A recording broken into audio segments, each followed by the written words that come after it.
हुआ सहायक वन का एक सन्यासी। ओम नमो भगवते वासुदेवाय, ओम नमो भगवते वासुदेवाय, ओम नमो भगवते वासुदेवाय।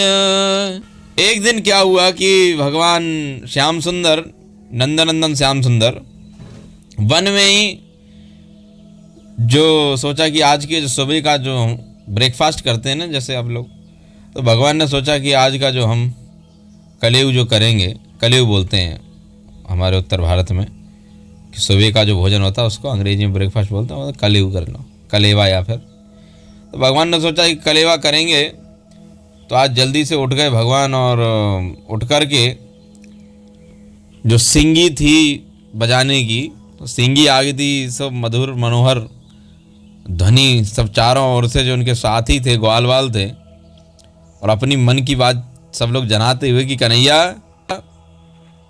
और भगवान ने सिंगी आदि सब बताई बजाते हुए, और सारे ग्वालवालों को सबको जगाया और बछड़ों को आगे करके भगवान ब्रजमंडल से निकल गए अपने ग्वालवालों के साथ में कि आज चराने चलेंगे और आज सुबह का ब्रेकफास्ट वहीं करना है।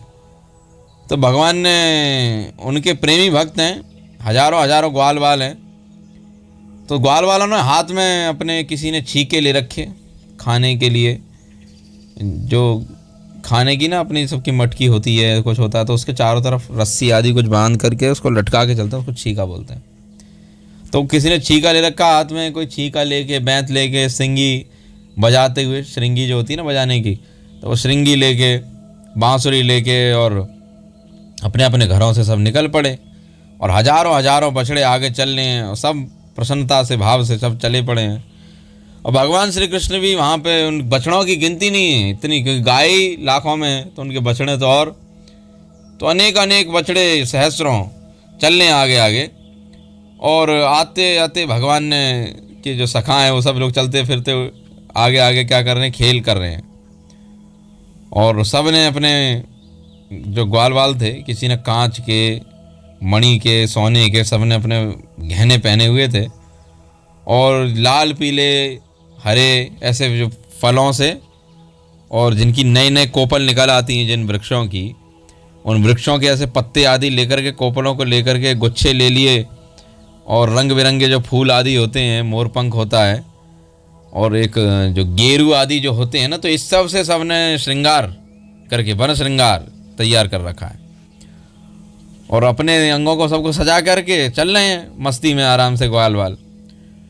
कोई कोई इतनी मटर गश्ती आपस में करते थे कि कोई किसी का छीका छीन लेता हाथ में से और छीन लेता, और कोई किसी का डंडा छीन लेता, कोई बांसुरी छीन लेता। चलती है यार दोस्तों में, तो ऐसे चलती है ना, कोई किसी का कुछ छीन लेता है, कुछ कर लेता है।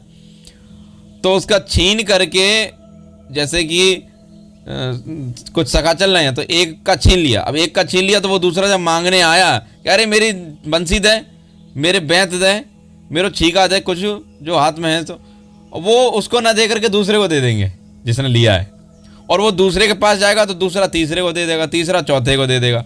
ऐसे चलते हुए, हंसी करते हुए, और फिर बाद में उसे लौटा देते, ज़्यादा परेशान नहीं करते, थोड़ा बहुत करके लौटा देते हैं। और भगवान श्याम सुंदर जो थे वो तो वन की शोभा देखने के लिए जैसे जैसे थोड़ा सा आगे बढ़ते कृष्ण की वन की शोभा देखते देखते कन्हैया थोड़ा आगे बढ़ गए, तो प्रत्येक ये जो बालक थे ये होड़ लगाते, बोले मैं पहले कृष्ण को आगे छूऊंगा।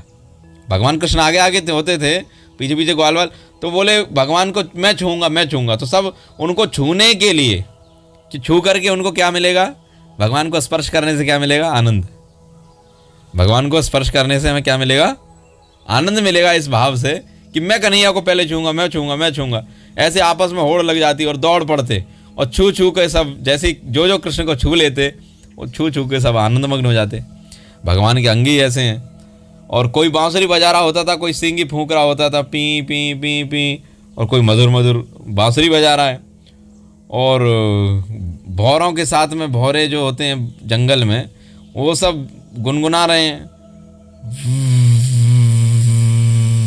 वैसे ऐसे अलग अलग आवाज़ों में आदि में भौरे गुंजायमान हो रहे हैं, बंसी बज रही है, कोयल अपना कुहू कुहू की ध्वनि कर रही है जंगल के अंदर, और कुछ बाल ग्वाल जो थे, जो आकाश में पक्षी उड़ रहे होते थे, तो उन पक्षियों की छाया को देख के वो छाया के साथ में दौड़ लगा रहे होते थे कि देखे कौन आगे निकल जाए, पक्षी निकले कि हम आगे निकले, तो ऐसे ऐसे दौड़ लगाते। और दूसरी ओर तो कोई हंसों की चाल की नकल करते कि हंस आदि जो होते थे उनकी चाल नकल कर रहा है, कोई सुंदर गति से तेज चले पड़ा है। और कोई जो ये बगुले जो होते हैं, बगुले, तो बगुले क्या करते हैं, बगुलों को देखा होगा कि बगुले बैठे होते हैं ना, बगुले बैठे बैठे कई बार आंखें बंद कर लेते हैं। तो कुछ ग्वाल वाले ऐसे कि बगुले के पास में जा कर के, और जैसे बगुला होता है तो बगुले के पास में आंखें बंद करके मूंद के ऐसे आंखें, और वहीं बैठे रहते। और कोई कोई तो मोर नाच रहे हैं तो मोर को नाचते हुए उन्हीं की तरह नाचने लग जाता है कि मोर नाच रहे हैं। बालकों का तो ऐसे ही होता है ना, बालक तो पता नहीं क्या क्या करते रहते हैं। वो मतलब अभी जैसे मैं बताऊँ, जैसे मैं देखता हूँ अभी थोड़ी देर पहले का दृश्य बताऊँ एक बार। तो वो कैसे कर रहा बालक की पता नहीं, मतलब बच्चे मतलब कुछ भी करते हैं बच्चे, कहने का मतलब अपने बचपन में देख लो, ऊटा पू काली वो काका ची की वो ऐसे ऐसे मतलब कुछ भी करेंगे। और हाँ, ये करते हुए भी काका पू पू ची ची मो को काका लाला वो ऐसे ऐसे कर करके पता नहीं क्या उनके मुंह से जो भी निकल रहा है। और बोलने वाले बच्चे भी कई बार ऐसे कर, और हाथ पैरों को ऐसा चलाएंगे कि इधर इधर उधर, ये कौनी इधर मार दे, उसके हाथ पटक दे, उसकी गर्दन चटक दे तो बालक तो ऐसे करते हैं। अब ऐसे ही बालक है ये श्याम सुंदर के सखा हैं सब, तो ये भी सब ऐसे ही, कोई मोर के साथ नाच रहा है, कोई बंदर की तरह ऐसे हैं, कोई मोरों के साथ में नाचता, कोई कोई जाकर के बंदर बैठे होते, बंदरों को पूंछ पकड़ के खींच देते। और कुछ तो दूसरे जो पेड़ से ऊपर चढ़ जाते पेड़ पे, और कोई कोई तो बंदरों के जैसे पीछे से खींच दे, कोई पेड़ पे चढ़ जाए, कोई कोई उनकी जैसे बंदर मुंह बनाता है ऐसे बंदर की तरफ मुंह बना दे। ऐसे आपस में सब कर रहे, कोई छलांग मार रहा है, कोई कूद रहा है, कोई एक डाल से दूसरी डाल पे कूद रहा है। और कुछ जो ग्वाल वाल होते तो नदी आदि के किनारे चले जाके, और वहाँ पे नदी के अंदर कछार में जाके वो छपका लेते हैं ना, पानी को छप छप छप छप मारते हैं तो एक दूसरे छींटे आते हैं, तो वो पानी के साथ में छप छप छप छप छप छप छप खेल के। और कुछ तो वहाँ नदी के अंदर इधर उधर किनारे पे मेंढक आदि जो फुदक रहे होते थे, तो मेंढकों को देख के कुछ फुदकते और कूद रहे हैं। और पानी में कोई अपनी परछाई को देखकर उसी परछाई की हंसी बनाता है कि देख तू कैसा है, तू ऐसा है। उस जैसे कई बार होता है ना, हम लोग पानी में अपने को देख के, बचपन में करा होगा सबने, करते हैं कि पानी में देख देख के खुश होते हैं और फिर खुश होके अपनी हंसी मना रहे हैं, हंसी कर रहे हैं, जो परछाई को देख देख के हंस रहे हैं।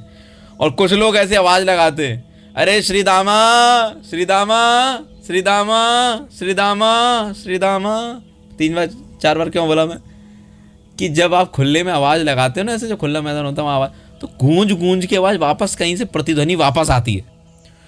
तो श्रीदामा श्रीदामा, अरे कन्हैया कन्हैया कन्हैया कन्हैया, जब वो कन्हैया कन्हैया की, श्रीदामा श्रीदामा की, सुबल सुबल सुबल सुबल, वरुथप वरुथप वरुथप, ऐसे ऐसे सखाओं के आपस में ऐसे ऐसे नाम ले रहा है, कोई कुछ कर रहा है, तो वो शब्द की जो प्रतिध्वनि लौट करके आती थी, तो उसको ही भला बुरा बोलते थे।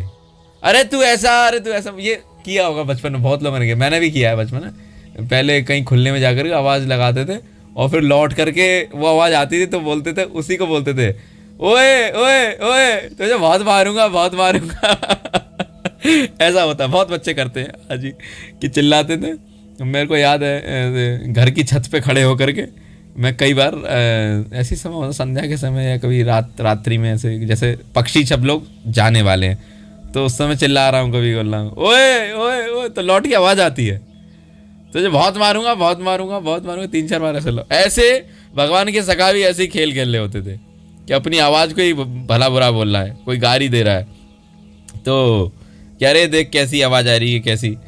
अब देखा जाए तो भगवान श्री कृष्ण जो है वो ज्ञानी संतों महात्माओं के लिए स्वयं ब्रह्मानंद मूर्तिमान स्वरूप उनके अनुभव हैं, ब्रह्मानंद के अनुभव हैं, परंतु वही दास भाव से युक्त जो भक्त हैं उनके आराध्य देव भी हैं।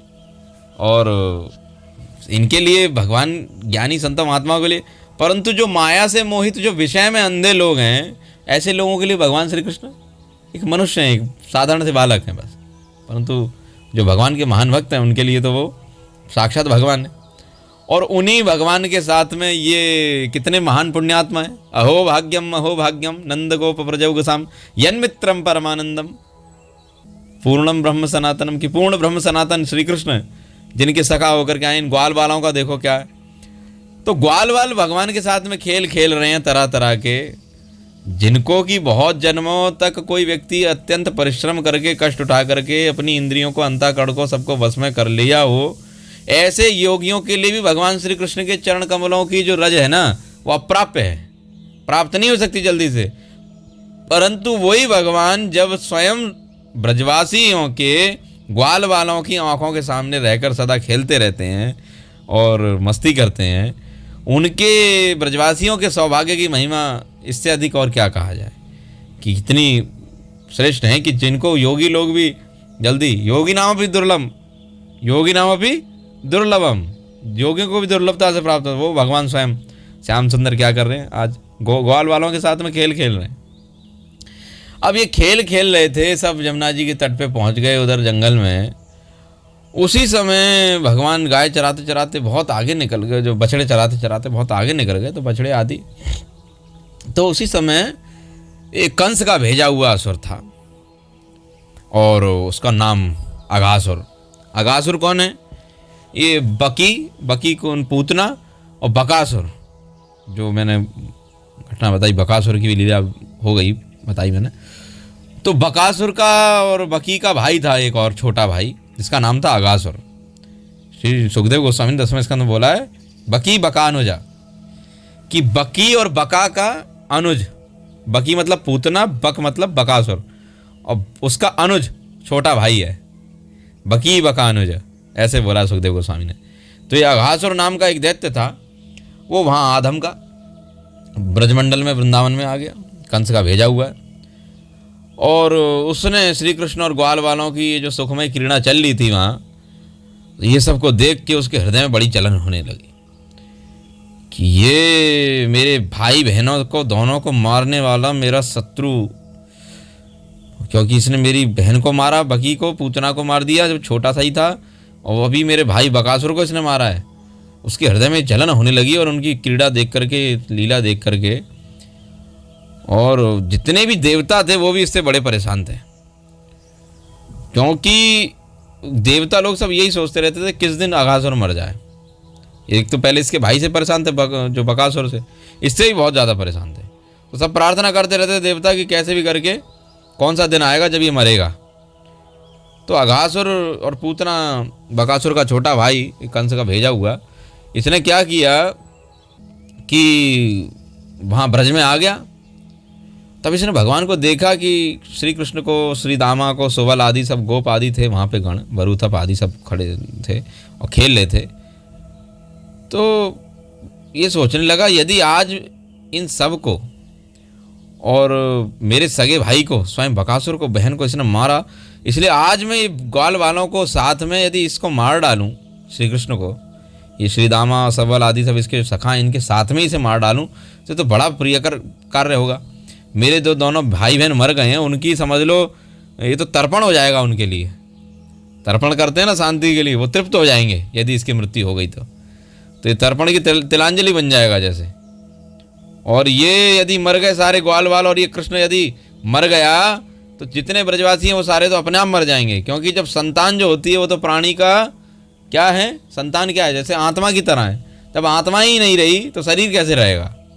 तो इसने ये विचार किया कि अब इनको ब्रजवासियों को सबको मारना है, तो ये तो अपने आप मर जाएंगे जब इनके पुत्र मर जाएंगे। तो आज इनको जितने ये साथ में आए हैं, इनको साथ में सबको लपेट दूंगा, आज कृष्ण को भी ख़त्म कर दूंगा। ऐसा विचार करके इसने, दुष्ट था, अजगर का रूप धारण करके वहीं मार्ग में लेट गया।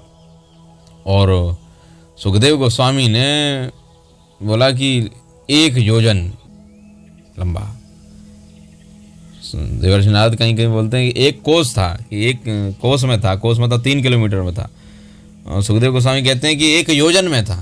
तो किसी कल्प में ये यदि कैसे हुआ होगा तो हो सकता है एक समय पे कोस में भी रहा हो। और सुखदेव गोस्वामी ने बताया कि योजन मतलब 12 किलोमीटर, 12 मतलब कहने का मतलब 12 किलोमीटर मतलब हो गया 13.25 किलोमीटर, या कह सकते हैं हम 13 किलोमीटर थोड़ा सा कम, 13 किलोमीटर मान के चलो। इतना इतना लंबा आकार बना करके, विशाल अजगर की भांति और स्वरूप में, मोटा तगड़ा या पर्वत के समान जैसा विशाल, 1 योजन 13 किलोमीटर लंबा इसने शरीर बना लिया। बहुत अद्भुत, क्योंकि इसकी नीयत क्या थी, सारे बालकों को निगल जाऊं।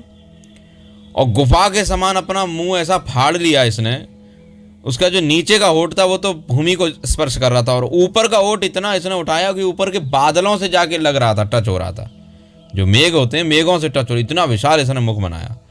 इसके जबड़े ऐसे जैसे कंदरा है पर्वत की, ऐसे दिखाई दे रहे। सारी डाढ़ें जो ऊंची ऊंची डाढ़ें, ऐसा लग रहा है पर्वत की जो चोटियां हों। और मुंह के भीतर पूरा एकदम अंधकार चारों तरफ छा रहा था अंदर की ओर। और जीभ फैला ली लंबी करके इसने, जैसे मान लो कोई सड़क हो ना, सड़क हो, ऐसी इसने लाल लाल सड़क सी बिछा दी पूरी जीभ की। और सांसें ऐसी ले रहा था जैसे आंधी के समय जैसे हवाएं चल रही हो, कितनी भयंकर गरम गरम सांसें ले रहा है। और आंखें एकदम क्रोधित होकर के अग्नि जैसी कि अभी खा जाऊं बस कुछ ही देरी में। पर इसने बोला कि बुद्धिमानी से काम लेना पड़ेगा, इस बार स्वयं क्या होगा, शिकारी सबका शिकार करता था ना ये, आज शिकारी स्वयं जाल में फंसेगा आकर के। और अघासुर का ऐसा रूप देख करके बालकों ने समझा कि हम तो भाई वृंदावन में, अभी वृंदावन में नए नए आए थे, ज़्यादा अभी भ्रमण किया नहीं था, तो इन्होंने सोचा वृंदावन में, महावन से हम लोग आए, महावन में तो ऐसी कोई जगह थी नहीं। जरूर ऐसा लग रहा है कि वृंदावन में कोई अत्यंत शोभाशाली कोई जगह है ये, जहाँ अभी हम पहुँचे नहीं, आज कैसे ये प्राप्त हो गई हमें। और सारे ग्वाल वाल जो थे वो कौतुकवश खेलते कूदते, खेल खूल में कूदते कूदते इधर उधर, और ये गुफा को देखा तो उसका खुला हुआ मुंह है अजगर का। अब कोई बोलने लगा, अरे यार हम लोग यहाँ इतने दिन हो गए, हमें ये गुफा नहीं दिखी, आज दर्शन हो गया, अरे बहुत बढ़िया है तो। और ऐसा लग रहा है कि जैसे कोई जीव है। कोई तो बोला कि ऐसा लग रहा है कोई जीव है, और ऐसा मुझे तो ऐसा लग रहा है जैसे हमें निगलने के लिए ये किसी खुला हुआ अजगर का मुंह हो।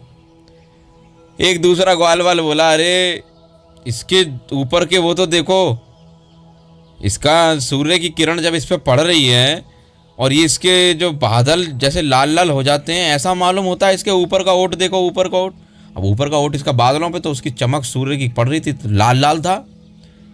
अब वो समझ ना पाए, बोले लाल लाल ओठ, इतना भयंकर, इतना विशाल, और इसके नीचे का ओठ देखो जरा, ये भी लाल लाल है। बोले ऐसा लग रहा है ये वैसे नहीं है, ये सूर्य की रोशनी पड़ रही है, शायद उससे लाल लाल दिखाई दे रहा है। उनको क्या मालूम ये असली में ही अजगर है।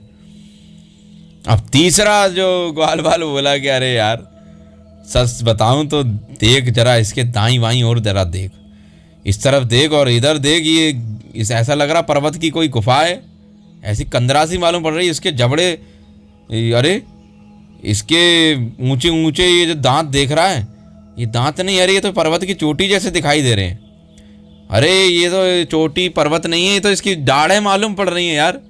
और सब लोग देखते देखते खूब हंस भी रहे हैं, बोले बड़ा अच्छा लग रहा है। एक बोला कि अरे इसकी लंबी चौड़ी तू जीभ तो देख जरा, ये जो सड़क है ये ऐसा लग रहा है इस अजगर की जैसे जीभ जैसी हो।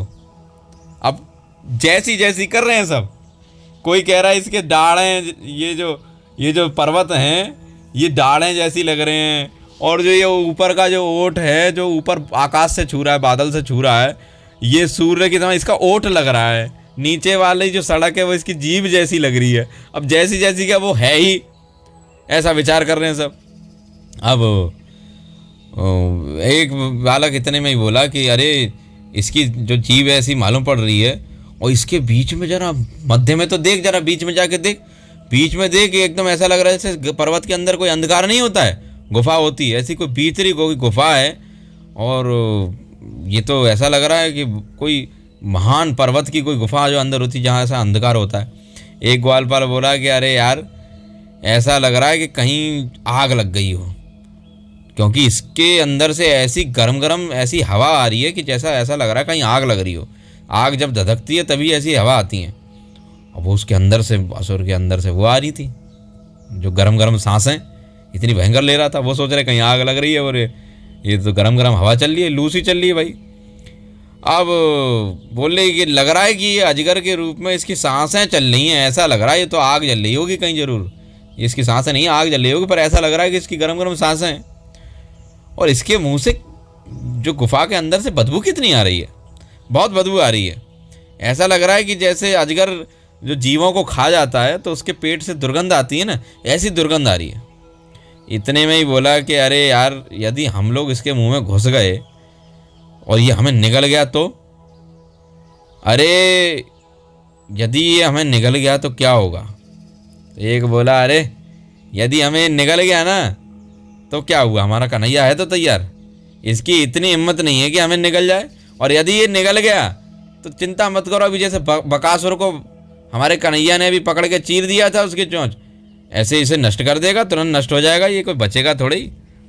अब इतने में ग्वाल वाल सब बातें कर रहे हैं कि अरे हमारो कन्हैया यार छोड़ेगो थोड़ी, हैं हमारे कन्हैया को तूने ऐसे हल्के में ले रखो है। अरे वाह, बकासुर को देख, कहा अंत करो, ऐसे ही आको कर देगो यदि हमें निकल को। ऐसे बातें करते हुए सारे ग्वाल वाल जो थे, और भगवान श्री कृष्ण का मुख देखते हुए, सुंदर मुख, और कन्हैया को देखते देखते देखते देखते ताली पीट पीट के और कूदते हुए, हंसते हुए, नाचते हुए ऐसे, और अघासुर के मुंह में घुस गए, अंदर प्रवेश कर गए। वो तो भाई देखते देखते, अब ये तो अनजान थे और बालक थे, तो देखते देखते इसने सब प्रवेश कर गए जब अंदर, तो भगवान श्री कृष्ण सोचने लगे कि अरे ये तो वास्तविक सर्प को क्या समझ बैठे मेरे ग्वाल वाल, मेरे सखागण ये समझ रहे हैं ये वास्तविक सर्प ना है, ये तो कोई गुफा है। अब परंतु भगवान तो जान गए थे कि राक्षस है, उनसे कुछ छुपा नहीं रहता, वो तो सारे प्राणियों के हृदय में ही निवास करते हैं, वो कितना भी कोई ढोंग कर ले। अघासुर ढोंगी तो कर रहा है कि जिससे कि लगे कि गुफा है, परंतु भगवान के सामने कोई कितना भी ढोंग कर ले, वो तो जान जाते हैं वास्तविकता एक दिन निकल के आई जाती है सामने, है ना। तो ये सोचते हुए भगवान ने ग्वाल वालों को सोचा कि मेरे अलावा इनका कोई है नहीं, मैं ही इनका जीवन हूँ, मैं ही इनका सर्वस्व हूँ। मेरे ऊपर कितना विश्वास है इन लोगों को कि यदि इसने हमें निगल लिया तो कन्हैया छोड़ेगा थोड़े, इसे नष्ट कर देगा, कितना विश्वास है मुझे, अवश्य इनको बचाना पड़ेगा। भगवान इतने में सोच ही रहे थे कि सब के सब ग्वाल वाल जो थे बछड़ों के साथ में और अघासुर के पेट में घुस गए और पेट में चले गए अंदर। अघासुर ने, ये लोग जाते जा रहे हैं, अघासुर सोच रहा है इन्हें निगलूं, बोले नहीं, अभी अभिलाषा पूरी नहीं हुई है। बोले अभी निगलने से कोई लाभ नहीं है। क्यों नहीं निगल रहा हूँ कि अगर अभी इन्हें निगल जाता हूँ तो ये पूतना, मेरी बहन का हत्यारा, भाई का हत्यारा जो कृष्ण है, ये कन्हैया तो बाहर ही रह जाएगा, और यदि अभी चाल चलने से कोई लाभ नहीं। अभी उसने मुंह खोल के रखा, निगला नहीं। इतने में भगवान श्री कृष्ण थे और भगवान की याद करते करते असुर का ध्यान किस पे लगा हुआ, पूरी तरीके से किस पे लगा हुआ है, कृष्ण में। असुर लोग भी कृष्ण का ध्यान करते हैं, पर कैसे, वैर भाव से करते हैं। तो कृष्ण में पूरा चिंतन लगा हुआ है कि अब आएगा कन्हैया, अब आएगा, और सोच ही रहा है कि श्री कृष्ण और मेरे मुख में आ जाए बस, तभी सबको एक साथ निकल जाऊंगा और सबको खा जाऊंगा, और महाराज कंस का भी काम हो जाएगा। परंतु भगवान श्री कृष्ण के ऊपर भरोसा था ग्वाल वालों का कि यदि कुछ अनबन हुई, वैसे तो ऐसा है नहीं, वैसे तो ये गुफा है, और हमारे ब्रज में, वृंदावन में हम आए, हम नहीं, हमें तो मालूम नहीं है, यदि गुफा है कोई बात नहीं, पर हमारा जो कन्हैया है उसे पता चल गई तो वो नहीं छोड़ेगा। तो उनको विश्वास था, तो भगवान विश्वास फलदायकम, जब भगवान को विश्वास करता है तो भगवान उसकी रक्षा करते हैं। तो भगवान तो सबको अभय प्रदान करने वाले हैं, उनका नाम ही क्या है कि जिनके शरण में जाकर के, जिनकी चरणों की शरण लेने से अभय प्राप्त हो जाती है, इसलिए भगवान अभय चरणारविंद भगवान का नाम है। तो भगवान सबको अभय देने वाले हैं। अब उन्होंने सोचा कि बेचारे ग्वाल वाल जिनका एकमात्र रक्षक मुझे ही मानते हैं, ये मेरे पे इतने फूले नहीं समाते हैं, मेरे पे इतना विश्वास है कि हमारा कन्हैया हमें बचा लेगा, और अगर मेरे हाथ से निकल गए और ये तो पर अब अंदर जा चुके हैं, ये तो ऐसे चले गए जैसे तिनका उड़ के आग में चला जाता है, ऐसे ये लोग तिनके के समान है इस असुर के सामने, ये लोग इससे थोड़ी कुछ कर पाएंगे। और ये अघासुर नहीं है, साक्षात मृत्यु है, और यदि इसकी जठराग्नि के पास चले गई अंदर पेट में तो इसकी जठराग्नि बहुत गर्म है और ये तो मार डालेगा। ऐसे भगवान ने विचार करके, तो विचित्र लीला बिहारी है, भगवान को बहुत विस्मय हुआ, भगवान का हृदय पिघल गया कि मेरे ग्वाल वाल यदि आज मैं नहीं गया तो अनिष्ट हो जाएगा। और इतने में भगवान ने ऐसा उपाय किया कि भगवान बोले कि मुझे जाना ही पड़ेगा, नहीं तो इस दुष्ट की मृत्यु भी नहीं होगी, क्योंकि इसको भी पिछले जन्म में, वो क्या है इसका पिछला जन्म, वो तो बाद में बताऊंगा। तो भगवान ने ऐसे विचार करते करते भोले भाले संत स्वभाव के अपने बालकों को सबको जीवित रखने के लिए कि मेरे ग्वाल बाल सब रह जाएं और ये भी मर जाए, तो भगवान सब कुछ जानने वाले हैं, उनसे कोई कार्य कठिन नहीं है। सब कार्य उनके लिए, वो तो सुई में से हाथी को निकालने की क्षमता रखते हैं तो ये क्या है ये तो अजगर है, ये तो कुछ नहीं कर पाएगा।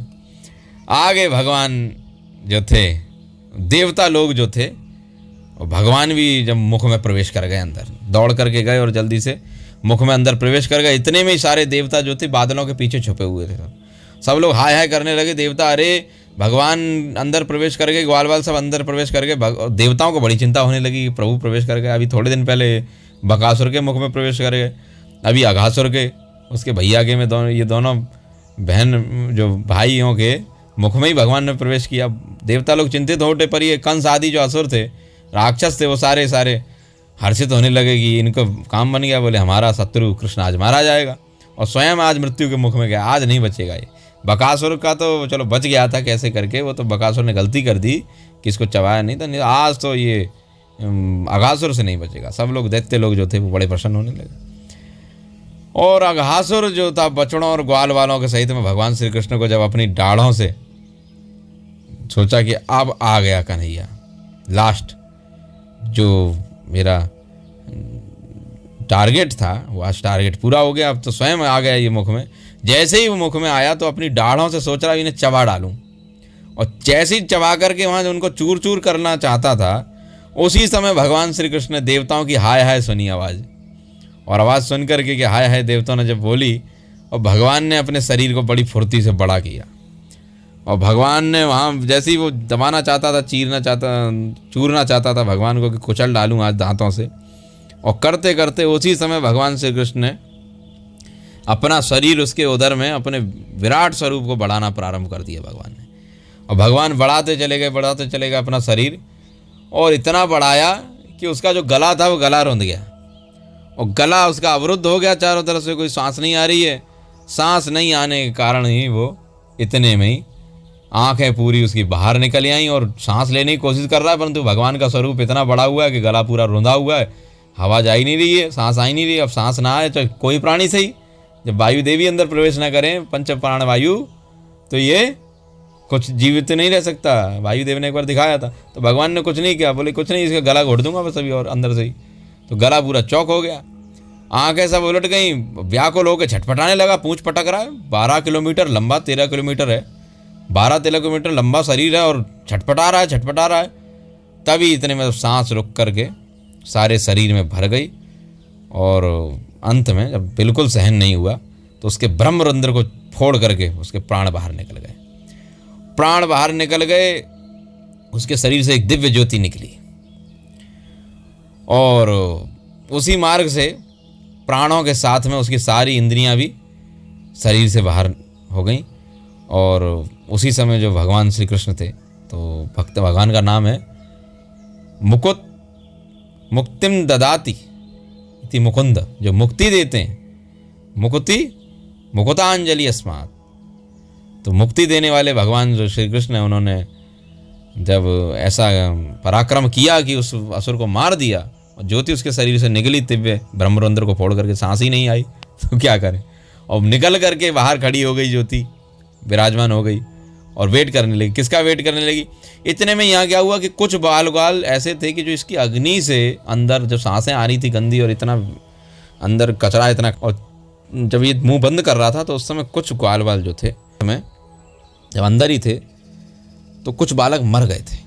ग्वाल जो अघासुर तो मतलब मर गया, और गोपों के साथ में, ग्वालों के साथ में, बछड़ों के साथ में भगवान बाहर निकला है, तो उनमें कुछ बालक मर गए थे। और उन बालकों को भगवान की दृष्टि कैसी है? भगवान की दृष्टि भी अमृतमयी दृष्टि है। तो जो ग्वाल मर गए थे और उनके अंदर कोई प्राण आदि दिख नहीं रहे थे कि प्राण बचे हैं, मर गए थे, तो उनको भगवान ने अपनी अमृतमयी दृष्टि उन पर बात करी, और दृष्टि डाली, और मरे हुए जितने बछड़े और ग्वाल थे उनको उन्होंने वापस जीवित कर दिया, और उनको प्राण वापस कर दिए। भगवान के जो सखा थे वापस जीवित हो गए, जीवित होकर के उठ खड़े। उठने के बाद में तो ये भगवान जब बाहर निकल के आ गए, सारे अपने मित्रों को सबको जीवित कर दिया, बछड़ों को जीवित कर दिया जो मर गए थे। अजगर का जो शरीर था वो तो अब निश्चेष्ट हो गया एकदम, उसमें कोई प्राण नहीं रहे। और ज्योति जो बाहर निकली, ज्योति 10 दिशाओं में सब जगह प्रज्वलित होने लगी और थोड़ी देर तक आकाश में स्थित रही। जब भगवान बाहर निकल के आ गए अघासुर के मुख से, तो वो उसी समय पे देवता लोग सब देख रहे थे, तो वो ज्योति उसी समय भगवान श्री कृष्ण में विलीन हो गई, उन्हीं में समा गई।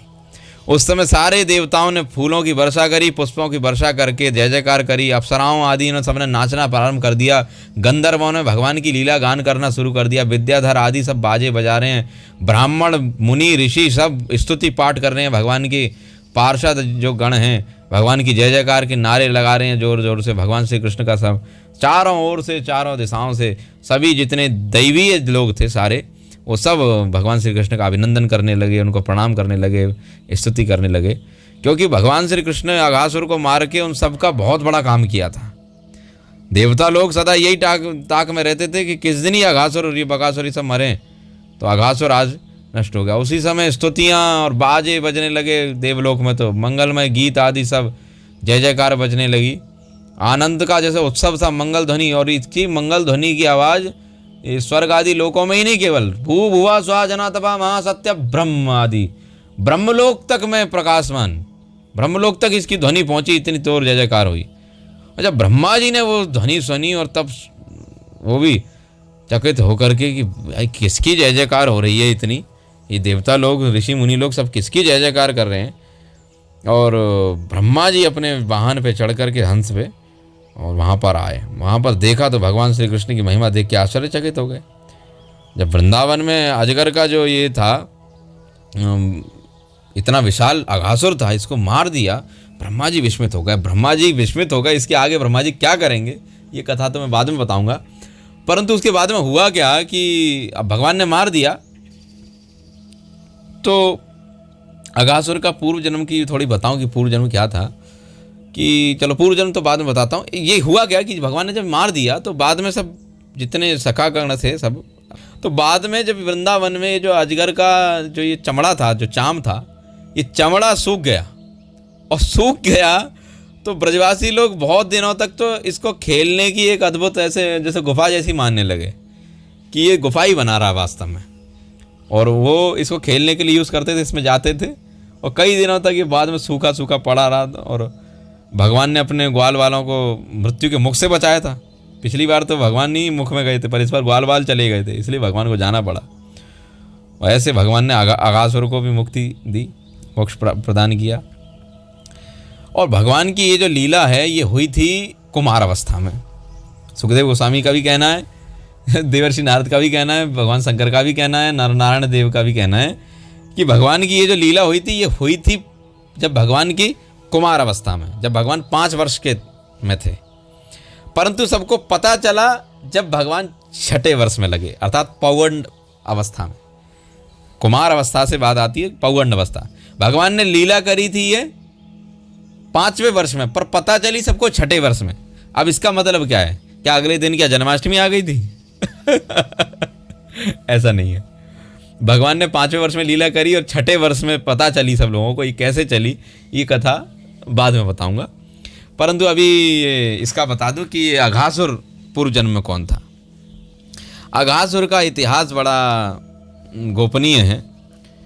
और अघासुर जो था पूर्व काल में, ये शंखासुर नाम का एक दैत्य हुआ था, जिसको कि भगवान ने मत्स्य रूप धारण करके मारा था। मैंने ये कथा बताई थी सन्नंद जी की, जब बात बता रहा था उस समय सन्नंद जी ने नंद महाराज को बताई थी कि शंखासुर को भगवान ने मत्स्य रूप धारण करके मारा था और वेदों को वापस ले गए। तो वही शंखासुर था। तो शंखासुर का जो पुत्र था उसका नाम था अघ। अघ के नाम से विख्यात था। अघ का मतलब होता पाप, तो जो बहुत पापी हो उसको अघ, वो बहुत पापी था।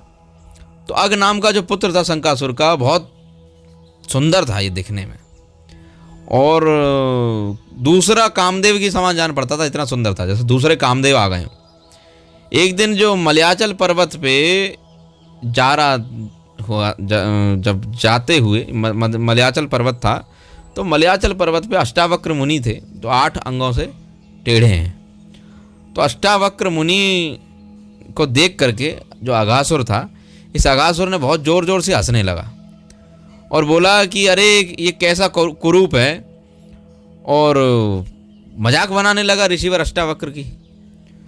और मजाक बनाते हुए इसने उनके अंगों की भी मजाक बनाई, उनकी चाल की भी मजाक बनाई। 8 जगह से टेढ़े हैं ना, तो उनके चलने में डिफेक्ट दिखाई देता है कि कभी एक पैर ऐसे पड़ता है तो एक पैर ऐसे पड़ता है, एक अंग ऐसे है, मुख ऐसे है, हाथ ऐसे है, पीठ ऐसे झुकी है।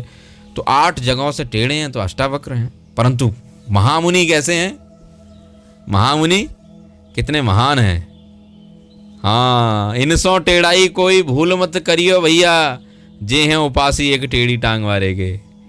ये टेढ़ी टांग वाले के उपासी हैं, टेढ़े भले ही हैं, तो इनके 8 जगह से टेढ़े हैं ये।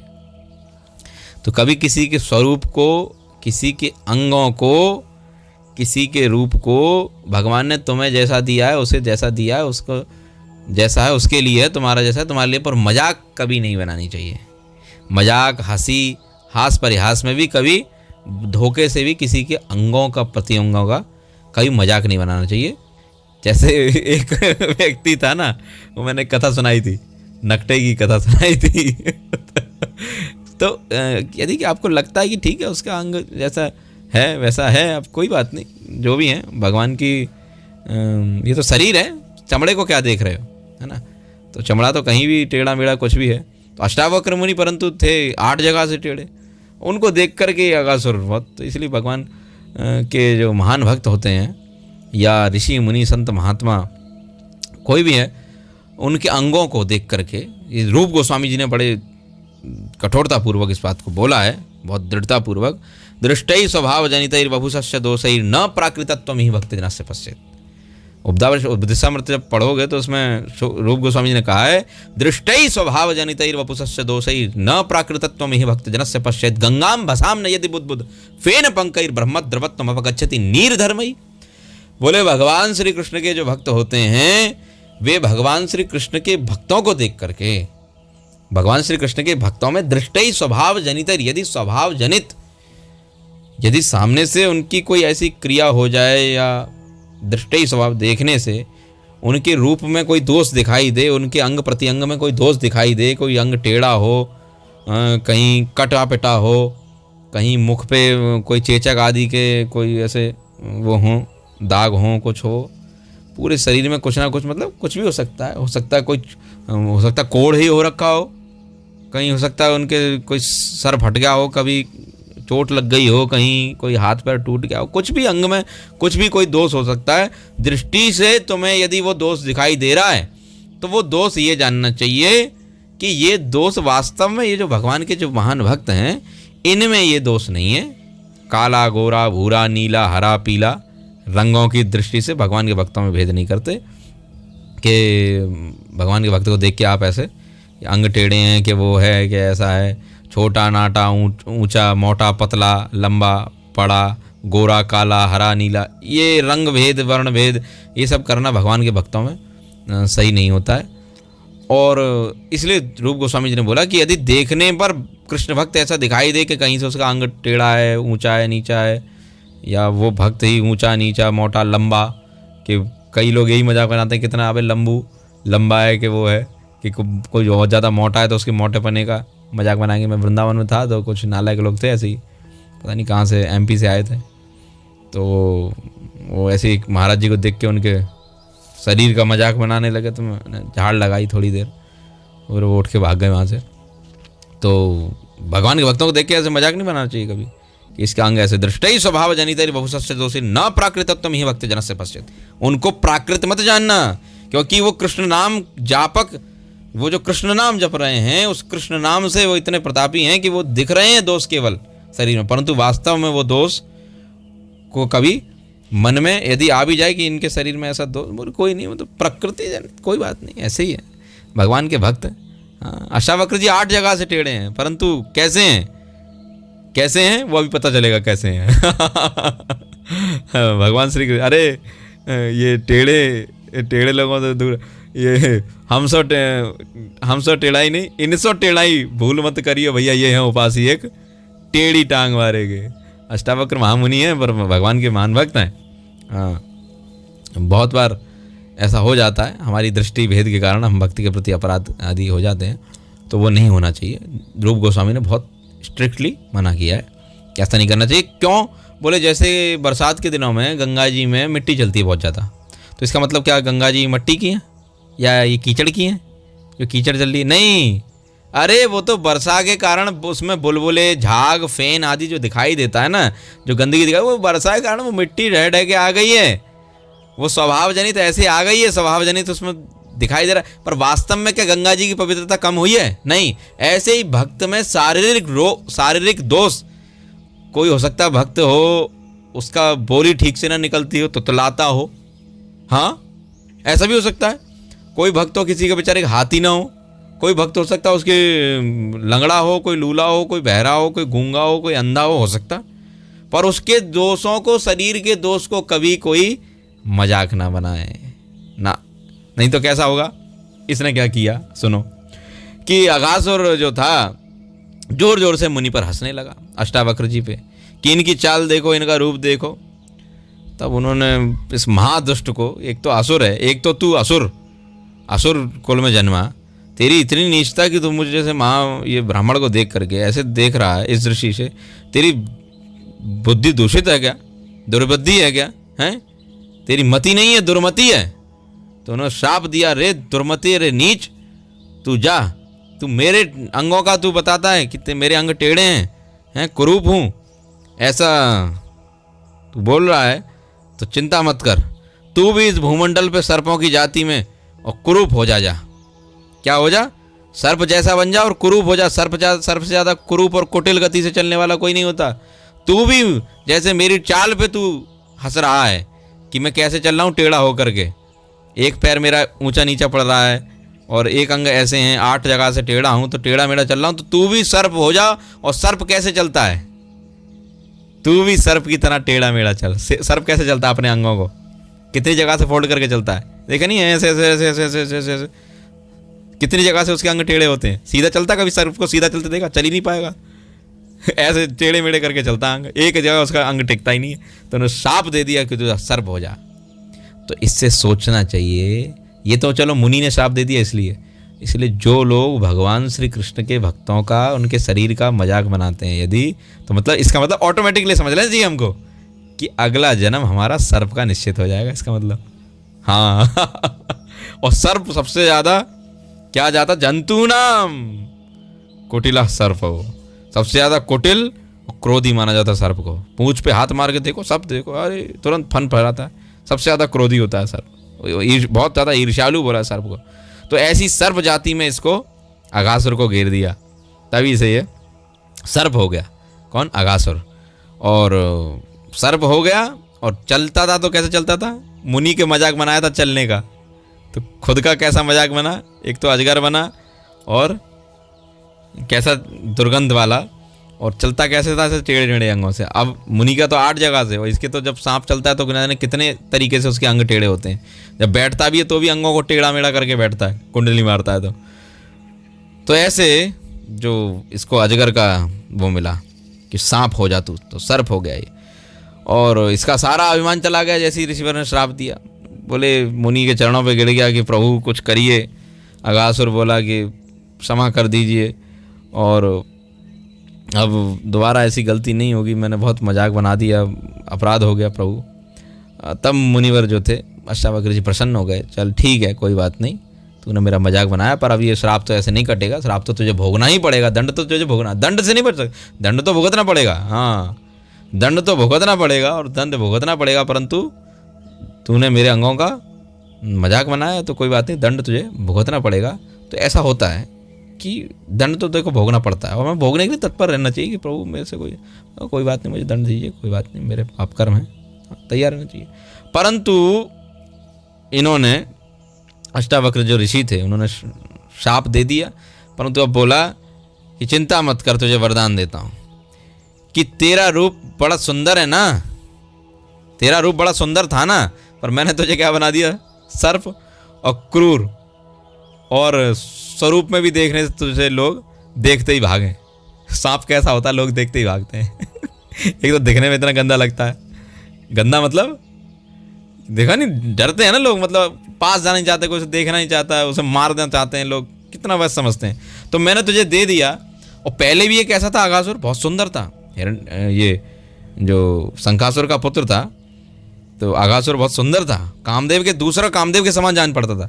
तो अष्टावक्र मुनि ने बोला तू कामदेव के समान जान पड़ता था, तो पर अब तू जा करके सर्प हो गया और अब तेरी टाल भी टेढ़ी मेढ़ी हो गई, तुझे दंड मिल गया, कोई बात नहीं, अब तू दंड भुगत। परंतु जब करोड़ों कंदर्पों को मोहने वाले, करोड़ों करोड़ों कामदेवों को भी जो अपने रूप से मोहित कर दें, ऐसे लावण्यशाली, करोड़ों कामदेवों से भी अधिक लावण्यशाली रूप माधुरी के शिरोमणि, रूप शिरोमणि श्री श्याम सुंदर जब भगवान श्री कृष्ण जब तुम्हारे उदर में जिस दिन प्रवेश कर जाएंगे, तब तुम्हारी सर्प रूप से मुक्ति हो जाएगी और तुम उससे छुटकारा मिल जाएगा और मोक्ष को प्राप्त करोगे, जाओ।